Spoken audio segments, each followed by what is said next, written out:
Thank you, Jacqueline. Ooh.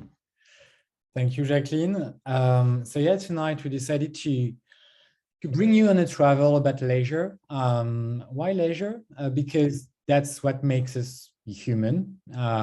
If you see the Maslow pyramid, that's at the top actually. Like beyond all the basic needs, having fun, being together, traveling, playing sports, leisure in itself, it's really at the top. That is transcendency with creation. So that is why we decided to investigate this topic tonight with you. And we decided to make a focus on travel. So if you go maybe to the next slide, why traveling? Because traveling outside of home became recently a real adventure in itself recently, as you may know. So we decided to investigate this topic because the ideal trip is different for everyone. So while some people are really excited for that once in a lifetime trip, like a safari tour or a luxury cruise, others want to stay closer to home and relax with family, friends. So yeah, every travel is unique for everyone. And we want to imagine with you actually what kind of travel will happen in the future. What if traveling was just about going outside and it was like an entire change of paradigm? Or what if traveling was just about like a micro adventure around your neighborhoods? What if traveling was all about carbon credits that you could exchange with some friends because they didn't go for vacation this time, and you could as a money? What if our small transportation routine could become an entire entertainment experience? And I don't know, what even if traveling was all about, not about physically moving and geography, but more about psychedelic experiences and drugs? I mean, that could be that as well. So those are the questions we want to investigate with you tonight during a time travel workshop. Thanks to our two guests, Amrei, Andrasch, and Manuel. And I drop the mic for them. I would like to especially thank you, Amrei and Manuel from Knoweaux, to be here and facilitating this workshop. Thank you. Sure, it's a pleasure. Thank you. Thanks a lot. Super happy to be here. Everyone. Yeah, I stopped sharing, so I can. You can start sharing. Yeah. Yes. And I have one short question, if it's possible to unmute this beeping sounds for co-facilitators, because we are like somewhere and we would like to be with you. Okay, bonsoir, salut, guten Abend. I don't know how many languages I need to speak tonight. I'm super happy to see such an international participation list here. Manuel, you think we would start sharing the screen at some seconds, but I would like, before we really start the session, start with a short checkup and warm up. And I would like to ask you, in which time zone have you spent the last 4 weeks mostly? Was it in the past, in the present, or in the futures? And Annabelle just shared a poll with you, so you can start. Let us know, where have you been time traveling in the last 4 weeks mainly? So mostly now in the future and the present. Okay. Yeah, you can write in the chat in Zoom or in the poll, wherever you feel. Okay, so it seems like still a bit going. Okay, but it seems like I had a head-to-head run or race, can I say it like this, between, oh yes, there's one from the past, between the present and the future. Well, when we talk about time traveling or futures, most people think we are just talking about the future or the futures.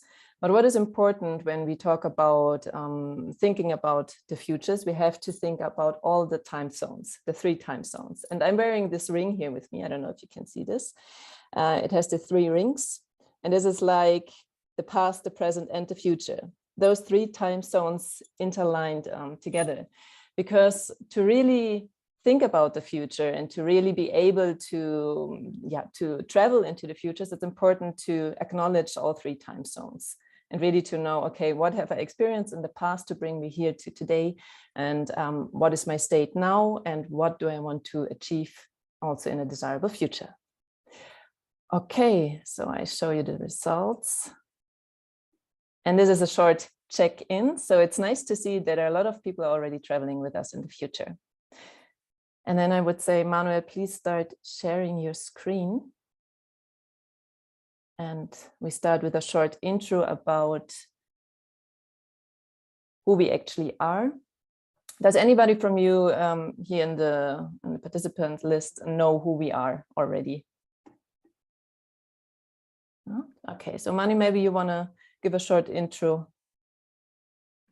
Yes, sure. We're both co-founders and partners of Knoweaux Applied Futures, and we founded our company about 4 years ago. And the reason why we founded Knoweaux was our experience during consulting and working with huge and small and mid-sized companies on transformation and innovation programs. And we experienced that most of these companies lack a long-term perspective. And we started to explore foresight and future methodologies out there, and found that none of them match our expectations. We've been looking for a next generation foresight framework, which is really co-creative and interactive and easy, but still powerful, focused on the long-term perspectives of teams and companies.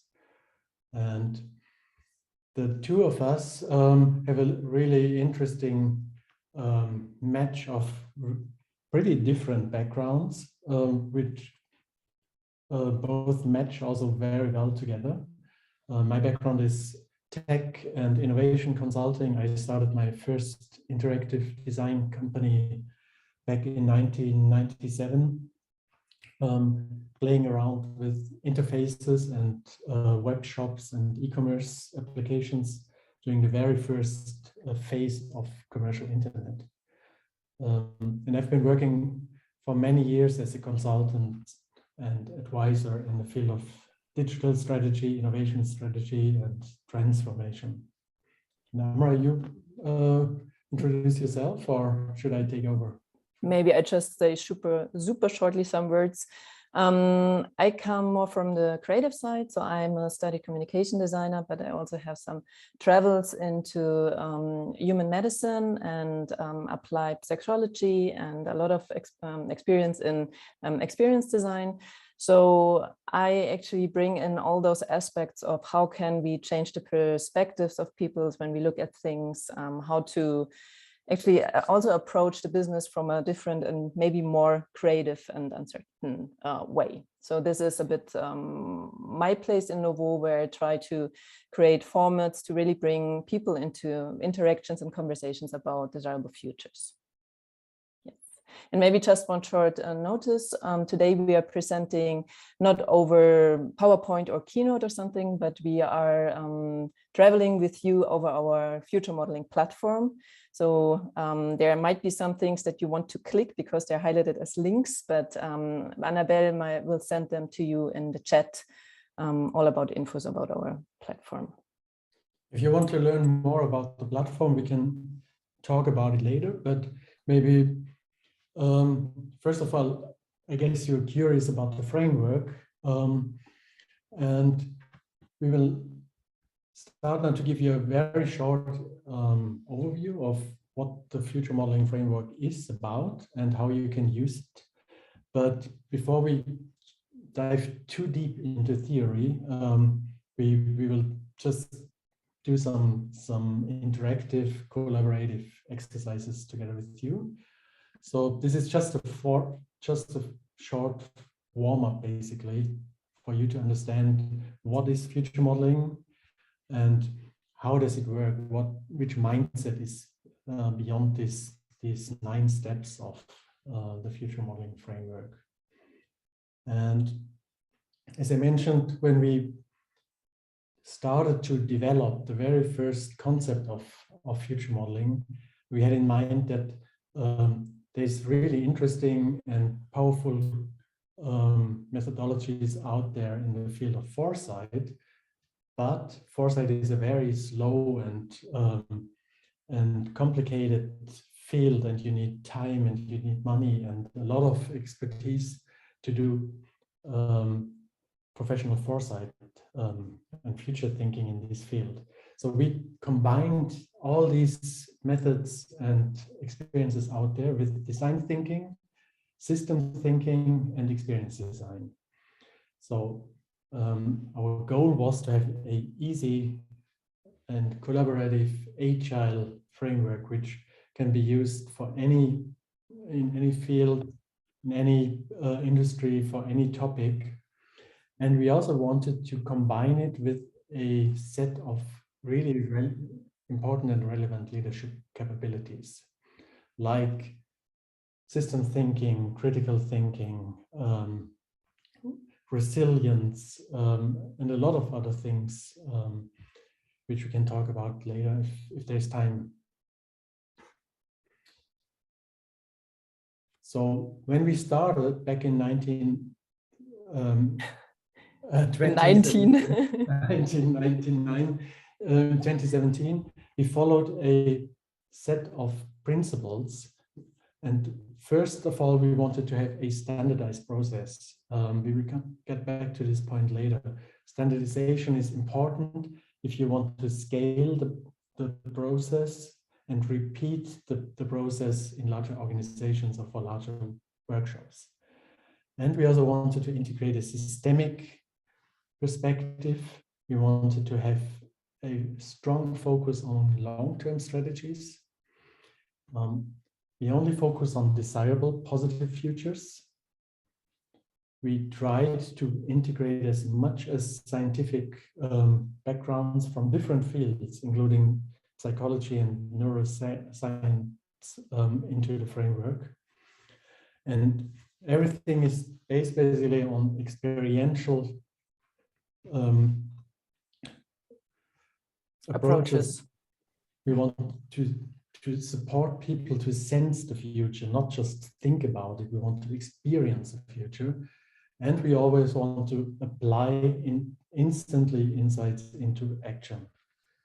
Because this is one of the weak points of traditional foresight methods. A lot of these ideas are great, but application is often weak and almost not almost all, but a lot of these projects fail on the path to implementation. So this is just a short overview of what we tried to accomplish. And Amrei, should I continue with the 3 phases, or do you want to say something? Just continue. Good. So the framework is divided into 3 steps. And for those of you who've been experimenting or even worked with foresight methodologies, this may sound pretty familiar. As I said, we tried to not to reinvent everything. We wanted to basically transform existing approaches into a next level modern approach. So as in any other foresight method, we start with exploring and prioritizing signals and influencing factors. This is future quo, phase number 1. We download existing knowledge about possible futures. This is not a classical trend research. We also look for very weak signals. We look for trends. We look for any kind of influencing things which are already out there. And we have a short exercise later to get a feeling of how we do this.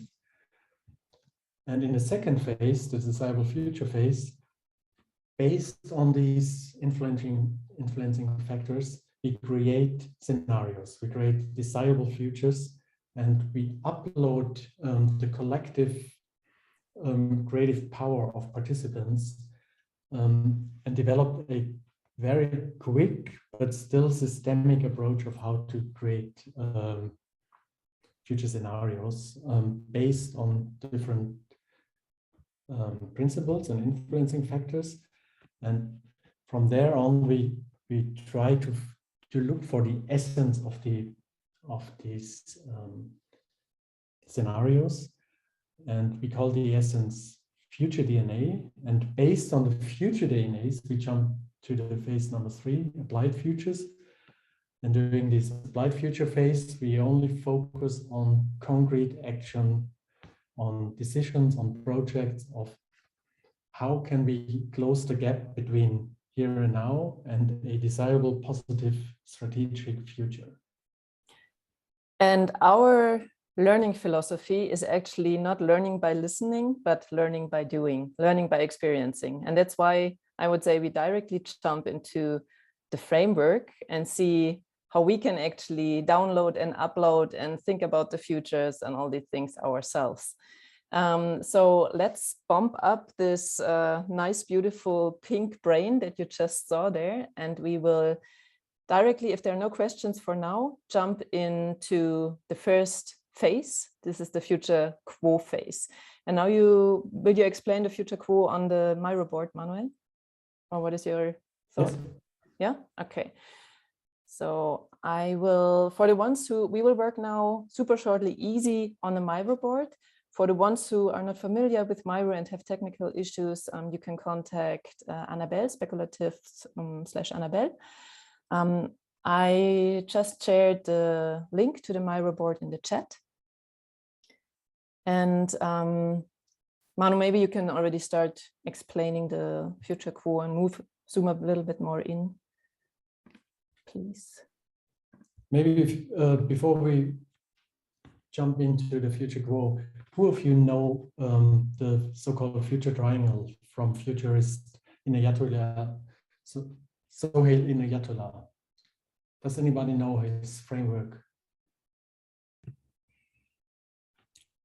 I'm fairly new to the field, but yeah, I've read about it.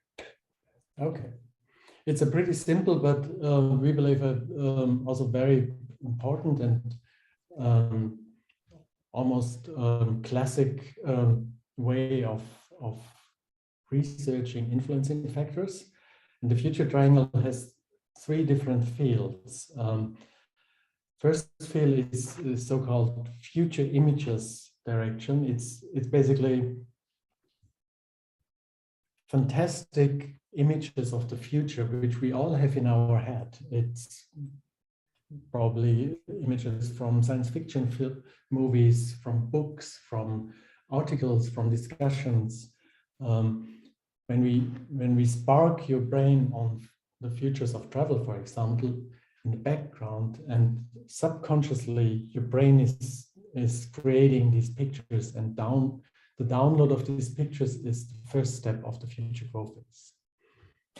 Maybe Manuel, super shortly, when you click, you need to move a little bit in the map, more to the upper left, so you can find the frame, or you can, because I see that you are all on the Miro board, but you haven't found the. Okay. Yeah. Make it a bit smaller. Yes. On the left, we have just a quick overview of our framework phases. But what we do now, we work on this triangle. And the second step of future quo is exploring signals and drivers. This is the part which is the closest to the traditional trends.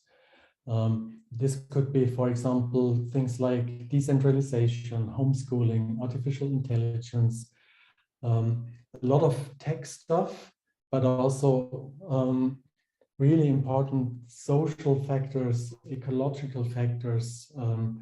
In this area, we go very broad. We look at all different aspects who have the power to influence the future of travel today. And the third part is called barriers. Barriers are the conservative preserving forces. They don't want to evolve the future in a crazy way. They hold back a little bit. And this is sometimes really hard, and some projects really struggle with these barriers. On the other hand, barriers have also a very important role. Think about data privacy or ethics. These barriers withhold basically us all to go in directions which sound nice and interesting, but have maybe a bad influence on societal or other areas of our life. So the idea of the future Knoweaux phase and the future triangle is to collect influencing factors on all three parts, and in the end also balance these influencing factors, because a mix of all of these factors will create basically the future. And it's not one future, it's many futures, it's millions of futures. So we start now to create this shared assumption in this room, this shared knowledge base of your assumptions of the futures.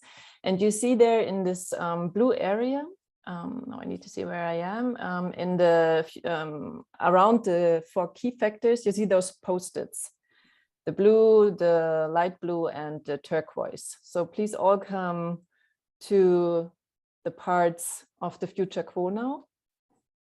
There are a lot of mouses running around here, and I want them all. Yes, exactly. Now you're all here. And you have now 10 minutes. I will play some music, and for, Annabelle just wrote it, for the French speaking or writing people, you can write in French if you don't feel at ease writing in English. Otherwise, just write down in English. And we would like to ask you, just take 10 minutes to really download all your assumptions about the futures. The future images, how you think the future could be like, the signals and drivers and the barriers, and just let it flow. Don't think about if this is stupid or anything. It's really like let your mind do all the subconscious work for you. And one person has his or her mic on, which is really nice because we have a different language. So I will start. Are there any questions? Let's just go with the flow. Let's just try it out, and you will see how the people, your time travelers, will do it. And Manuel, I would like you to stop the screen so I can start, or I can start sharing music, maybe also like this. Let's see. So 10 minutes, you see also the timer on the Miro board, and just start collecting. There's one question from Florian. We are right now talking about the futures of traveling. This was the decision we've made this afternoon or yesterday, that leisure might be too broad to explore today. So we focus on traveling, and we are looking for influencing factors in the field of traveling around 2035. The year is not that important. The important fact is that we want crazy, really bold future scenarios and not just evolutionary small steps. Okay, so let's go. See that some people are already writing. And you can start with the future images, or go to the signals, drivers, barriers, whatever comes to your minds and wants to be downloaded.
So maybe slowly see if you've already also find some signals and drivers, because we quite have a nice collection already of the images, which is already beautiful to see where you want to go in the future.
So about 3.5 more minutes to go.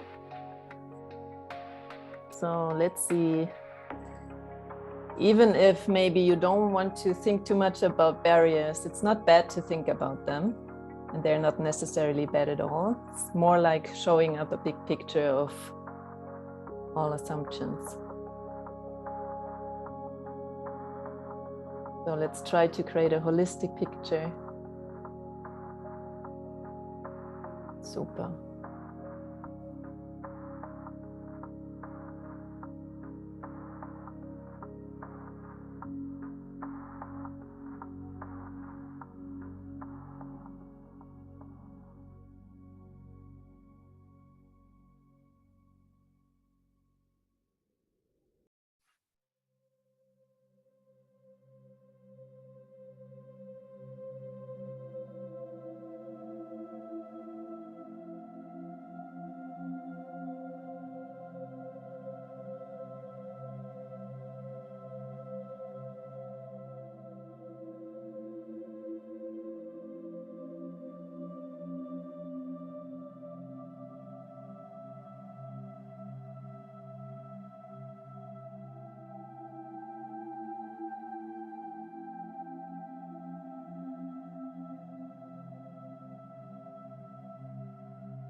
And the last minute.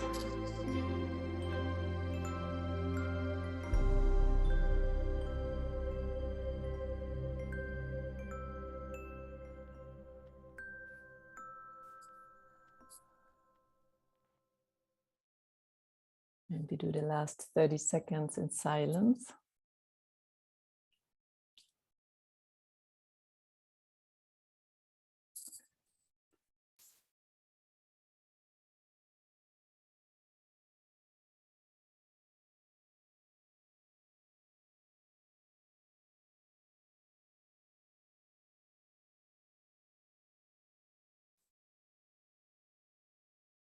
And the final countdown. Last words, downloading of your brain. Crazy. In 10 minutes, you see what heaps of assumptions, heaps of ideas, heaps of thoughts you just collected. It's really amazing. For us, it's always fantastic to do those workshops because it's a blast of creativity. It's really, it's beautiful to see. Yeah. And I don't know how many key fact or influencing factors we collected there. Let it be 100, 200? I don't know. I'm bad in this counting. But normally what we would do in the next step is our process follows the double diamond. Maybe some of you know this tool. It's like always opening up.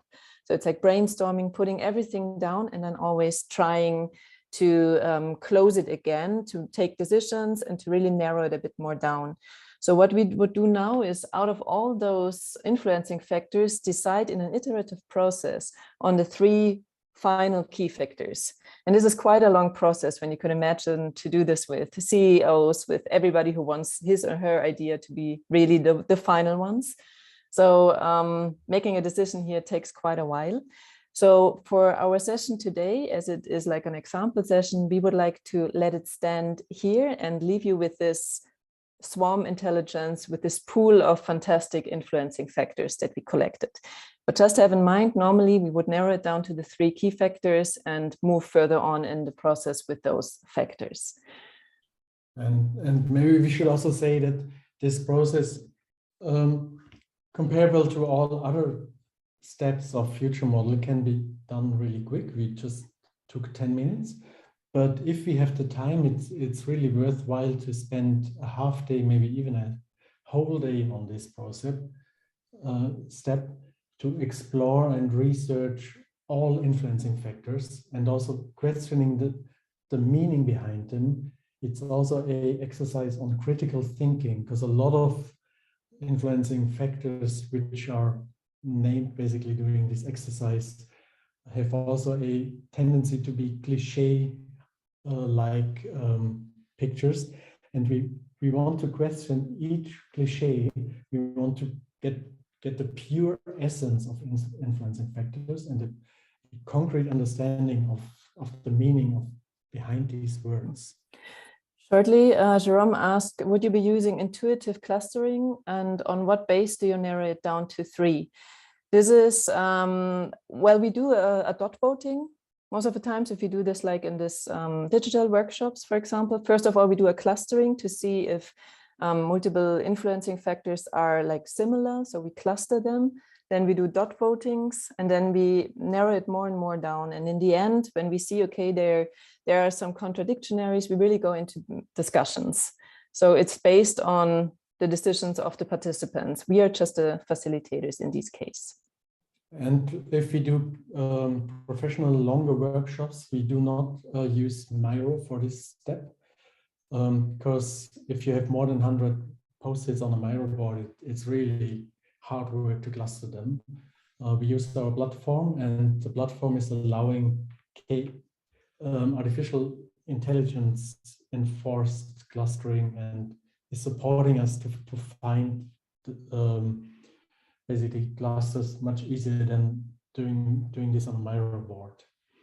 But I would say we can answer these questions later on. Also, I would say we actually travel into the future now, and we downloaded all the stuff. We also let go of all this heaviness maybe in our brain. So we are already a bit light-brained, can I say this, light-brained? It's actually quite nice.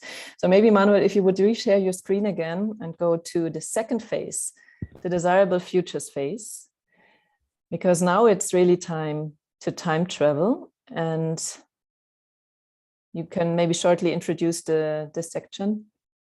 Yeah, as mentioned before, desirable futures is the scenario building, the world building phase of our framework. And it's all about creating these desirable futures. As I said before, we do not explore dystopian futures. I know that classical foresight methods usually have different scenarios and at least one dystopian. We made the experience that this doesn't help at all, because dystopian scenarios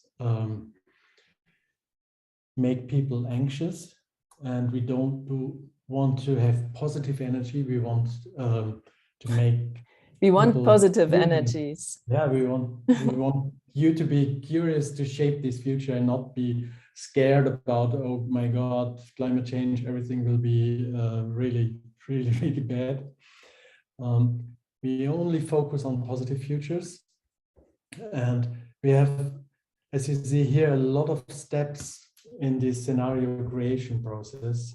Some of them might sound familiar. We work with hypotheses, we challenge these scenarios in different steps, basically. But first of all, we take our most important influencing factors from phase 1 and explore the impact of these factors on the future. And after a reframing exercise, we step by step do the scenarios, sometimes including prototypes, including really physical definition of the scenario. Sometimes it's only storytelling or discussions. It's up to you, whatever you need and how much time is there. And actually the most important point, or most important, you know what I want to say, is we don't need virtual reality. We don't need augmented reality in the beginning. All we need is actually our minds and our imagination and also our hearts. Because really creating futures, we always start with the individual based on the integral futures of Ken Wilber. So it really matters how you see the futures. Where do you want to be in the future? Which part do you want to take over to become actually part in creating those futures? And this is why time travel, creating futures always starts with you. And this is why we now go into another exercise, a small one, which is called Sensing the Futures. And for this, I prepared another short or small section on the Miro board. And I will take you on a small imagination. And this will take about 5 minutes. And after these 5 minutes, you will be brought into breakout rooms. And Annabelle, or like the Speculative Futures teams, prepared English-speaking and French-speaking breakout rooms. So for the ones who would like to speak French, you can easily exchange then in French in the breakout room. And what we want you to do is actually really immerse yourself into this time travel and think about, Manuel, maybe you can share the Miro board instead of the platform. And think about 3 what ifs. So you travel into the future now, you see fantastic images, scenarios, and you present the scenarios to each other. And it would be great if each group could end up after these 10 minutes with 3 what if sentences. And all hypotheses, all what if ideas should be really bold and crazy. And looking at the future posted from you, you're obviously on the right mindset. It's about really crazy ideas now. Yeah. And take a few minutes to discuss, to download what you've seen during this time travel exploration, and then come up with 3 really interesting, crazy what ifs. But we leave this whole cognitive and what we should do and have to do and all this stuff, we leave this now a bit by side. And I take you on a super short time travel And for this, I put again on beautiful music. But this time it's not just music, it's binaural sounds. Maybe some of you know these. These are sounds that are stimulating your brain waves. And these are alpha sounds or alpha waves and stimulating focus and creativity. So this is one kind of a brain hack that we are using as a so-called Trojan horse when we work with corporates and they are like, oh God, I don't know what they are doing, time traveling. So we catch them with scientific facts, and this is how we do it. So we use these brain waves, and I would like you to follow me now on a small time travel. So if you want, just prepare your seat, find a nice comfortable seat. And this is a safe space in here, and it's a nice time travel crew. So if you feel comfortable, you can close your eyes. Otherwise, you can also leave your eyes open and focus on a point in front of you. And as we said before, all you need for time traveling is really your mind and your imagination.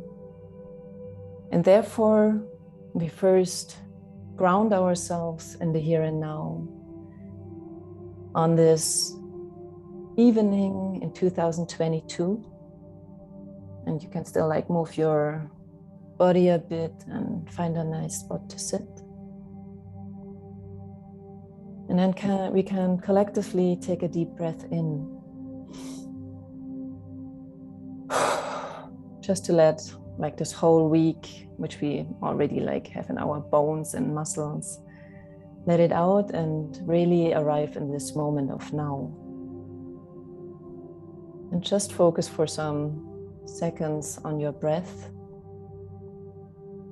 When you inhale, how the air enters through your nostrils into your body. And when you exhale, it leaves again into the space. And just take some seconds to really calm down before we start our time travel.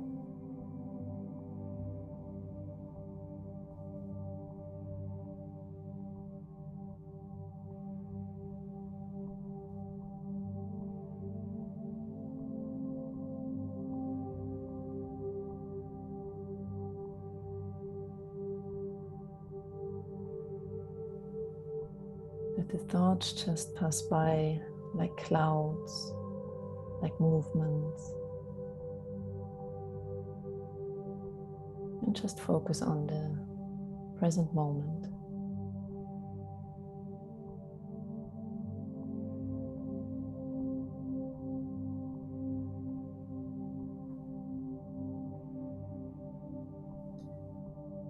And then we slowly prepare for our time travel into the year 2035.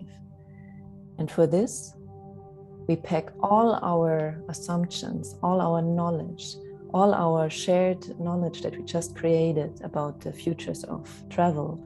We pack all this information into our time travel backpack. We put on our helmet, and each one of you, in his and her time, slowly, imaginary travels into the year 2035. Behind the paradigm shift, in a time and space where everything is possible, everything is doable, and we can actually start from scratch. And I would like you to take some moments to land on this planet and really look around. What do you see? What do you hear? Maybe you smell something different, something nice. Most of all, what do you feel landing in this fantastic world where utopias are actually our playgrounds? And just take some time to arrive there, look around in the future. Try to imagine with whom you are spending your day, how you go to work, how you maybe travel to vacation. Just take some time to arrive.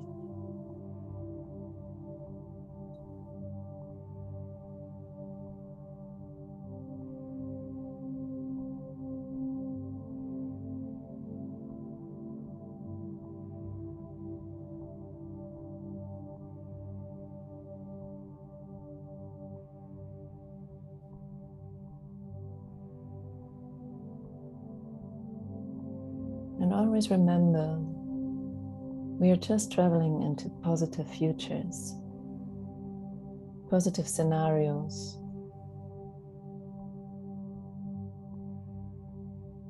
And when you've slowly settled down there a bit in this new time and space, try to think about into the focal issue. Think about the future of travel and think about what ifs, like what if we could really fly to the moon in 2035? What if we don't have to travel physically anymore because our mind is so trained that we can imagine us everywhere we want to be? What if somebody, maybe even you, already explored and invented the beam machine? Be utopian and fantastic and really create fantastic scenarios, what ifs about the futures of travel in 2035. And just let some images come to your mind.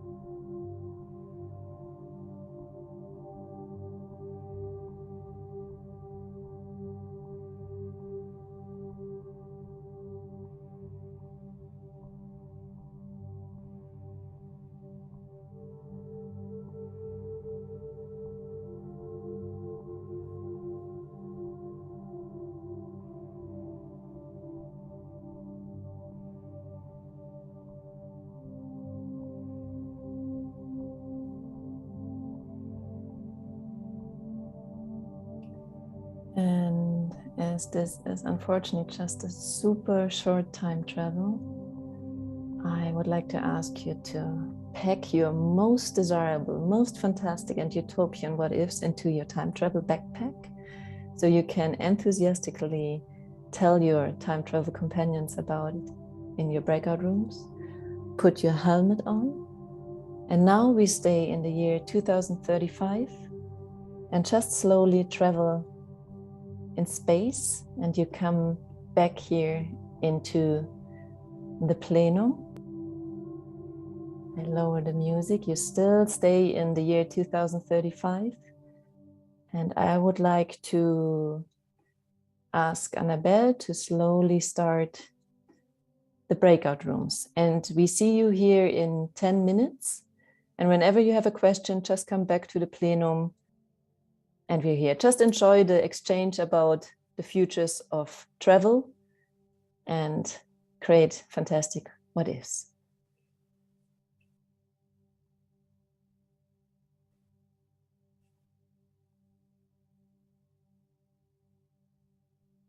So Annabelle wrote, the breakout rooms are open. Do they need to go themselves into the breakout room? Yeah, absolutely. You should open the breakout rooms window and then pick a room in the language of your choice. Then they numbered from 1 to 13 for English speaking rooms, and then from 1 to 4 for French speaking rooms, and then try and pick up a room when there's no more than 2 people. So there'll be 3 person in each breakout room. Okay. Do we do that through Miro, or do we do that through? No, you have to come back to Zoom. Oh, so I'm in Zoom. I'm in Zoom now. I don't see where the. You have to open the break out the group, I guess. My UI is in French, so I don't know what's. You have to click on a breakout session. There's the small button underneath where it shows a red 20. Maybe we have to help the participants because they're not able to. Yeah, I'll do it. To go there. Maybe you just throw them. Yeah. Because there are different levels of Zoom, I think. Yeah, I got the free version of Zoom, so it Okay, doesn't have sorry. that option. Okay. Yeah. So we just put But you it- in. Yeah, then put you me in English speaking. Yeah, thank you. And then you see in which room you are. If you're in, for example, room number 4, then you download your 3 what ifs on the Miro board in the section of number 4. Okay, super. Sorry, it may take a while for me to send everyone in. I can Breakout support you, rooms. Annabelle. I can. Yeah, support her. English Okay. too. There's only, okay, Milan is going to go. English too.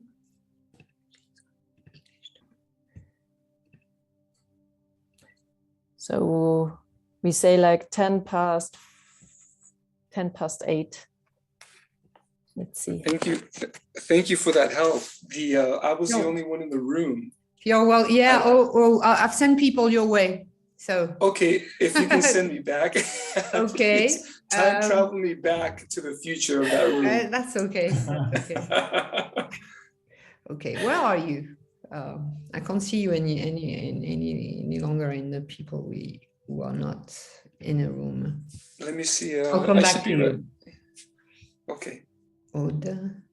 Raramuri. I can't see you. Interesting. We're talking. Yeah, we're talking, but I can't see your name in Raramuri, is it?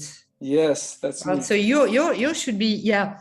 You You're should in be, room number 1. yeah, you should be in room number 1. If you can send me back, please, because I don't have the option. I can't. There should be a button on your screen where you should click on enter breakout room. Okay, let me try that. See if. All right, gracias. Thank you. You're welcome. Okay, so I think I'm trying. I'm clear. now he's okay. So Tamara and Vivian. Okay. Ramari, And Tamara. are you also joining breakout rooms, or you stay here with us? Oh, we could join breakout rooms. It's up. Jacqueline, I sent you in an English-speaking breakout room, but you didn't go. Yeah, like I didn't know if you would go, if it was a mistake or not. It's up to you, Jacqueline. Yeah, so I will go. So Manuel, let's check the time a bit because we're a bit behind time. When should we stop then? 10 past, 5 past, Let's 7 say past? 10 past 8, the latest. No, this is too late actually. 8 past?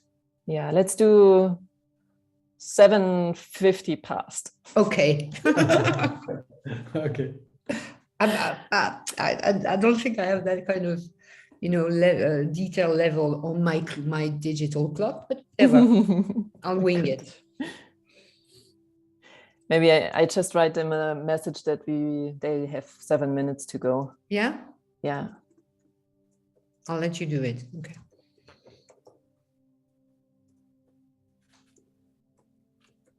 What's up with Tamara and Vivian? Yeah, well, maybe they're not behind the screen. Tamara, Vivian, are you still there? Are you okay?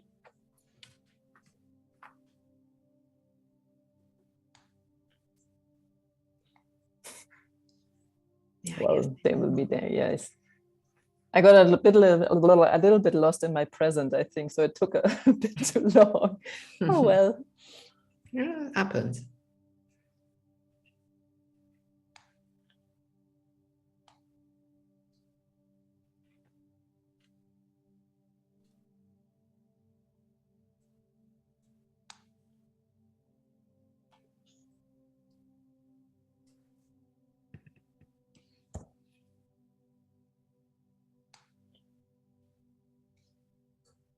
It's a pity that Zoom isn't allowing to sneak into breakout Oh, rooms. yes, you can.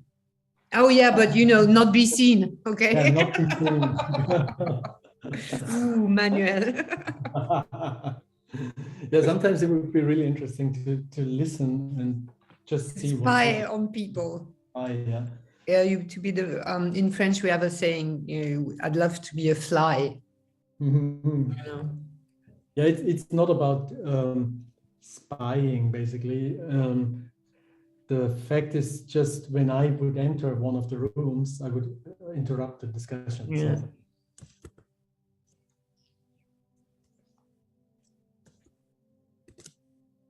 So how many breakout rooms are actually used now? Not that much. Or Not that many.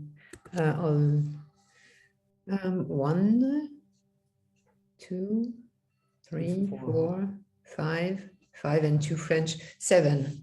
the French one as well. Okay. Yeah, so I guess, yeah, Yeah, and one which actually is empty.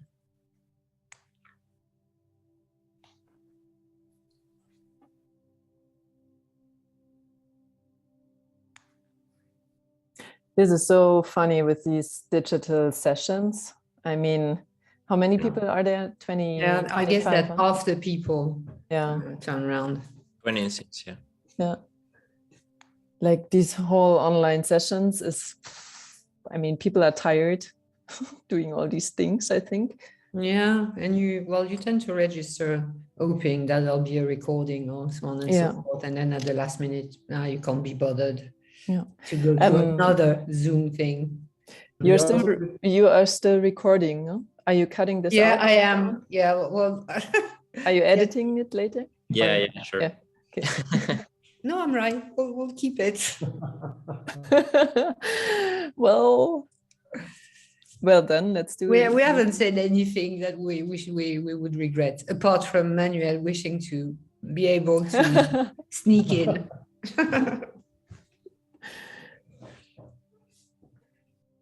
You also did one real person meetup, right? During autumn. We've made one in December. It was a workshop, and next month we'll do again one more physical. Okay. And actually, well, there were as many people during our presential workshop as there are in this digital one. Mm. How is the situation in Paris now? Can you do bigger events again? Oh yeah, they've reopened the whole shebang. Oh wow! Okay. I mean, there are presidential election coming up. So. Okay. So it's about who's giving people more freedom. Yeah. Well, and apparently the number of cases is going down. What is it like in Germany? You were telling me that it was a bit tense. We're getting close to the peak. Numbers are going straight up. Oh God! Nobody wants to. It's crazy here. Wants to wait another 2 weeks. So it's a big discussion about opening up everything now. Right. Yeah, I guess whether at some point we will all have had contact with them. The darn thing. I'm actually ambitioning being the only one not to get the COVID. I'm also still a survivor. Yeah. Me too, yeah. Yeah. So I wrote them that we will bring them back in now 1.5 minutes. And Manu, you will share directly the applied futures, huh? Or do you want to open the Miro board? Let's have a quick reflection, only 1 or 2 minutes, about what they learned and how it was for them. Yeah, but do you want to open the mic? Maybe to one team, maybe. What do you think? If you moderate it and keep it short, then you can do it. I'm really bad in keeping things short. I know. we can gesture at you. Stop it! Okay, I'm bringing people back. Is that Yeah. okay with you? Yeah. Yeah, perfect. So they have an extra 60 seconds to come back. Super. I mean, the thing is, you can, after what you said afterwards, send this email and include some of those what ifs, and so make a conclusion and all this, so it's not lost. Well, maybe we'll do a clustering work. Yeah, maybe we'll just do a kind of a short article synthesizing the insights and Super. drawing some visuals to visualize the ideas and something like that. You have really super nice profile pictures or these illustrations of your characters. This is super cool. I really like this. Yeah. How did you meet each other? That's a story for another time. That's a story for a real beer in Paris. Okay. Welcome back. Hello. Yeah, that was great. Welcome back. So it's good to see your faces now. A lot of people turned cameras on. Thanks. Do you enjoy your discussions in the future? Yeah. Who had a good time? It's always too short, we know. 10 minutes is nothing, and you really want to go deep, but that's why we are like this mosquito. We pick you and it starts itching now, and now you want to get to know more about the futures. And this is why, this is our purpose here. So I hope we engaged you in nice futures discussions. Does anybody want to say something about maybe something surprising, anything you want to share with us all? Yes, Muri. Yes, I want to honor all of your ancestors, my ancestors, and the ancestors of the lands that we're currently on right now. So for me, it was fascinating to hear Arpit's ideas. And he was talking about how traveling to the future could be used as a healing session that a doctor prescribes, where we can go to a place with loved ones in a place that's healing, nurturing, heal ourselves and come back. And he also shared the idea of the ability to digitize our brains, and then through the computer access, and then using that same technique to access the brains of our ancestors and then interact with them. Nice. Yeah. Oh, nice. Super nice. Thank you. The Speculative Futures team said that they will summarize all those insights that you collected now on the Miro board and also of the Future Quo, and we will send you a follow-up, I think, beginning of next week. So thanks a lot for all your inputs. Really, we said we wanted to play mouse and really see what you're talking, but we weren't able to. Okay. Super. And in the end, it's all about sparking your imagination and sparking good conversations in small and bigger groups of organizations or political organizations, companies, teams, wherever you want to use it. Yeah. And based on what this discussion bring and based on the scenarios you want to achieve, we now quickly give you an insight of how we do the third phase, the apply futures phase. And as I said before, this is all about making decisions, bridging the gap between a desirable future scenario, your vision, and the here and now. And for sure, it's not possible yet to enter the brains of your ancestors, but the idea of going there has most probably some so-called future DNA principles or building blocks. And during this last phase, we try to find building blocks which can be applied right now during the next 12 months. And we do this basically also in a interactive and collaborative process. Either in real person, we have big tables or even a big room prepared. And we collect ideas of what we and each individual should do now to bridge this gap. And this is really strong because there's not much room for discussions. It's about, okay, I would love to do this project. And then you try to convince other people to support you or to give you money or resources. And it's all about commitment, agency, combined action. So, and this is really a fun thing. And we also use our platform to collect these future DNA blocks and action points.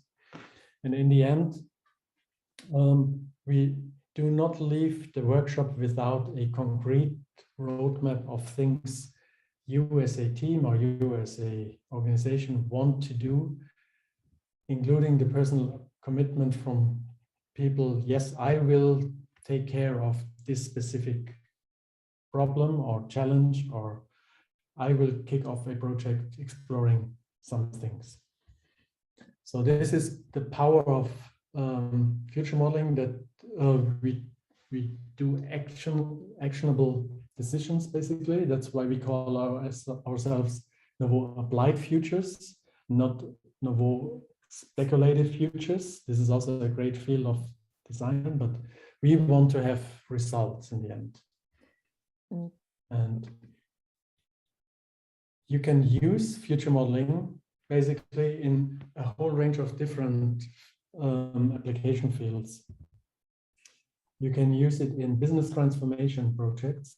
You can use it to train your leadership, providing orientation through a long-term strategy and a future-ready mindset. You can use future modeling to basically invent future-ready innovations, services, products, with this future DNA implanted, with the idea of how this product would work in 10, 15 years, but we do it right now in the same manner, with the same mindset, with the same thinking. And you can use it for change in culture management and even for personal transformation. We have a lot of coachings with either leaders or just normal people who are basically confused by the rapid and dramatic changes around them. Leaders are also normal people. Yeah, exactly. And you can use future modeling also to plan your career, your life, basically whatever you want, because it's all about looking at influencing factors, designing your desired long-term vision, and then to bridge the gap between here and now and your future vision. And what we can provide on our website for download is a simple and basic framework. It's a so-called future modeling canvas, although we do not recommend to use it as a canvas, but you can if you want. We also provide Miro boards, which will be published pretty soon. And there's, on the other hand, a pretty complex and full-grown framework for professional usage. We work with large international corporations, and for them, the framework with following the same 9 steps is a really powerful and sometimes also complex methodology. But we break the complexity down to simple steps and make it easy to use for any participant. For sure, we started 4 years ago with mainly physical formats. Now we do 80–90% of our workshops either digitally or in a blended hybrid format, combining physical and digital experiences. And I think this is really the way to go, also to save time for participants, because to bring them together in a room for 3 days is sometimes really, really hard, because they have full schedules, a lot of things to do. So we prepare the workshops digitally, meet either in a Zoom meeting room or in a physical workshop room, and then we are very focused to work for 1 or 2 days on these future scenarios. And as I mentioned before, we use the platform. If anyone is interested to learn more about the platform, we can also share a link to a trial version of the software we are using. Or you just ping us and we can give you an introduction about the platform. We also think about licensing the platform for external usage. And last point, since everything is standardized, you can use it individually for yourself or in a small team, but you also can scale it up for up to 1,000 participants, breaking it down to 5 or 6, 20 or 50 workshops. And since every workshop is following the same structure, you can afterwards combine and compare results from all these workshop formats. Manuel, do you have the referral link to the platform now? Could you post this? I post it in a second. Because, yeah, okay. Or you in the meanwhile can talk about maybe shortly, because we just have 12 more minutes. As we were working a lot with the corporates, and we did a lot of strategic time travels, we realized, okay, it's important also to actually enable people to create this future ready mindset. So it's really hard to work with people who are not yet ready and who don't understand what we mean when we say, okay, we need to change things, sustainability needs to be implemented, etc. pp. So we started to, okay, now you're on the wrong side, sorry. I was already talking about the Future Modeling Academy. So we invented the Future Modeling Academy, supporting leaders and visionaries, people who want to learn about future thinking, resilience, all kinds of future modeling capabilities. And these professional workshops that you see here, yeah. Now, Manuel, maybe you take over. Okay. That's the way to go. Yeah, just I should take over? Yeah. Okay, we have different formats. We just keep it short. It's all on our website. Yes, let's do it like this. I would say enough of this stuff. If you want to learn more, visit our website. We have a future modeling practitioner upcoming. This is a real deep dive into the whole program and to the whole methodology. And it's a Planet workshop, which is really nice in Lisboa. So we work on the platform, meet physically, and it'll be quite an experiential journey where you learn also about how to facilitate and navigate these quite psychological, intense spaces of traveling into the futures. You will see all this afterwards. I would love to open up for questions now in the last 10 minutes. Before we close screen sharing, it's everything on the website, and you can contact us by email or however you want, schedule an info call. We are really open and interested to join up with you, building also a community of people and future modeling architects in France. So, okay. Enough of this. A lot of talking. Niti had a question. So Niti, if you want to share your question with Amrei and Manuel, you're most welcome to. Sure. So first of all, thank you for the workshop. It was very insightful to learn all these frameworks. My question to you all is, how do you think is design thinking different than futures modeling according to you all? So the most important part is actually that design thinking is a super important and powerful tool to ideate and brainstorm and create design processes. What is the difference is that the real application phase, the implementation phase is missing.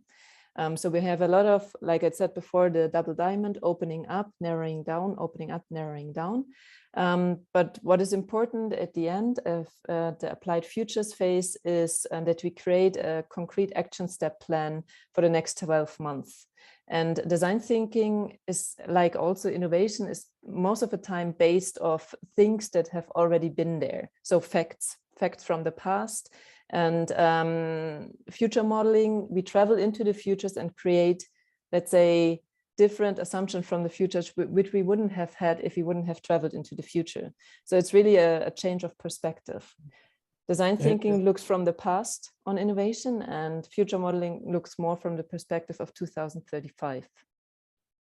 Yeah, this is the biggest difference. We only focus on future developments, and design thinking is a great tool if you want to build an app, for example, or a even physical product, which can be built right now. But what we want to think about is things which are not there yet, which might come up in 10, 15, 20 years. So it's very similar, but still there's a totally different thinking behind. And if I may add, so I've done the practitioner training, and what I find interesting about the future modeling framework is that Manuel and Amrei bring a lot of tools from foresight practice into the mix as well, apart from all the differences they pointed out between future modeling and design thinking. There are also loads of elements from foresight.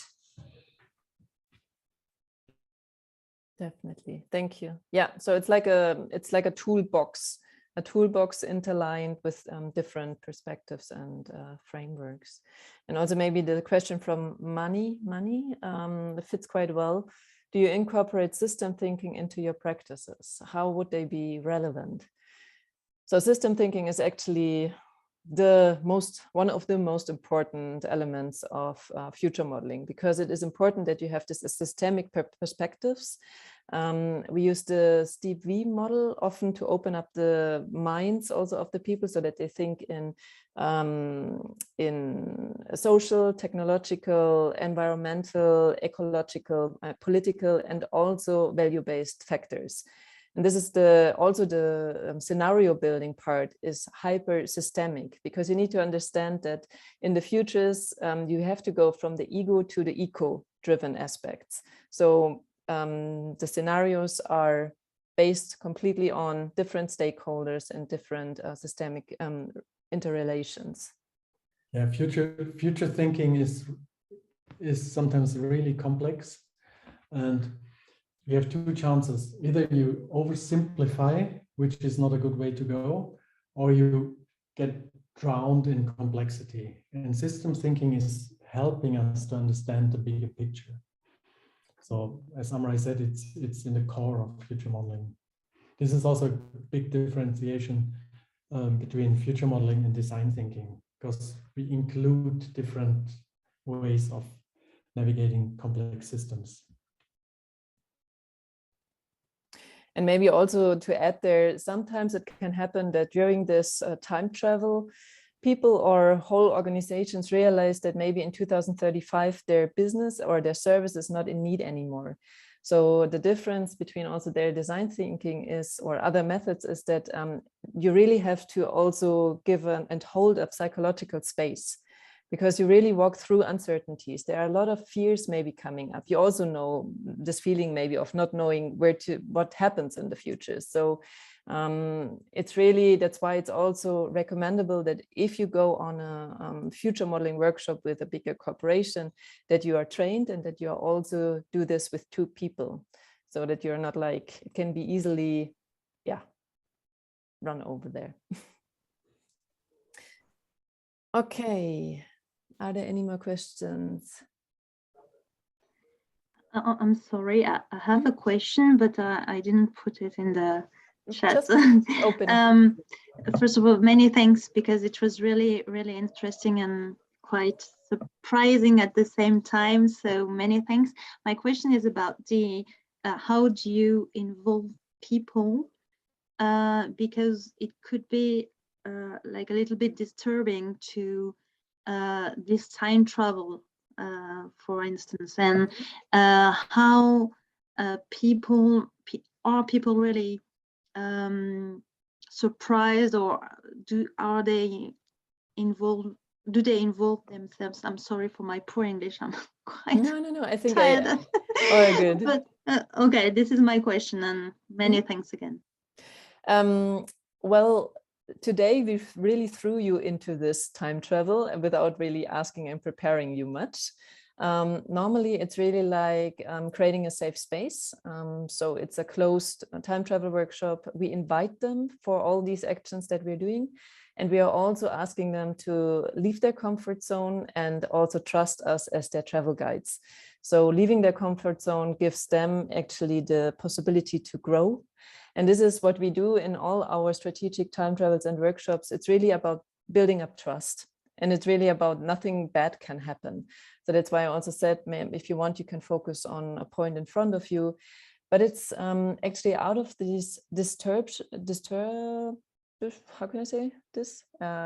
Disturbances, disturbing issues, new things can arise. And this is actually my big part, which I really love in Knoweaux. It's being a bit weird also, showing them that things can happen differently, also making things not so super, so super concerned all the time, because the future has to be lighthearted if we want to go there collectively and positively. Yeah, it's both. It's very playful, and some managers underestimate the power of the process, and they think, okay, it's just a nice little afternoon game we do. But then step by step, they realize that this is really serious, and it's also really important for them to do this. And once they realize the importance of this method and the outcomes, this is a really interesting point. Everything changes in the room, and then suddenly everyone is eager to build a really good scenario and to also make it real and make it happen in the end. And maybe this fits to what Pierre just wrote. Design thinking is focused on finding solution and solving a problem, whereas future modeling is made to identify upcoming problematic and territory to investigate. This is maybe also quite an interesting explanation. So future modeling is really there to ignite and to open up possibilities, to show you where else can we go, and also do we have to go in these times of urgency also, because we have to change something. And this is where it really opens up new possibilities to go. Definitely. Maybe one last question of Florian. Florian, you asked, do you sometimes bring insights on the table, like trends or design fiction, or do we entirely rely on participants' inspiration? If first of all focus on participants' ideas and inspirations, but sometimes we also do really deep research and we present this up front or in between. We also invite sometimes external speakers, but nevertheless, it's always the focus of what people think and what people believe and what they experience, because outside opinions and outside trend researches are maybe inspiring, but you don't have buy-in to them. Maybe there was one more from Mani, which I really find also nice and interesting. Are there storytelling methods you like to employ or borrow from, e.g. from advertising, visual design, hero's journey, life experiences? So we include and encourage the participants to use whichever storytelling method they would love to actually use. We work a lot with Lego serious play. We use a lot of role playing. So we really engage the people to coming from this, taking over different perspectives. So something else than creating the scenarios in PowerPoints, or because it's all about how enthusiastic are you telling your future scenario to the others in the world. They really want to engage other people to take action and become part of this movement. So it has to be really like whatever comes to your mind. Prototyping, building, role play is really powerful. Would you have an idea? What else could it be to create those scenarios? Any thoughts from your side? As a last one before we close. It's been quite a long day, I think. Huh? Okay. Well, but I think you got the idea. what do you think? Should we officially close the session now and say thank you? And whoever wants to stay a few more minutes, we stay here, and you can ask questions also after our official closing. Is that good? Yes, thank you. And thank you again for joining. Thanks a lot to you, Amrei and Manuel, for taking us on this time travel to the future of travel in 2030. Thank you. Thank you very Bye-bye. much.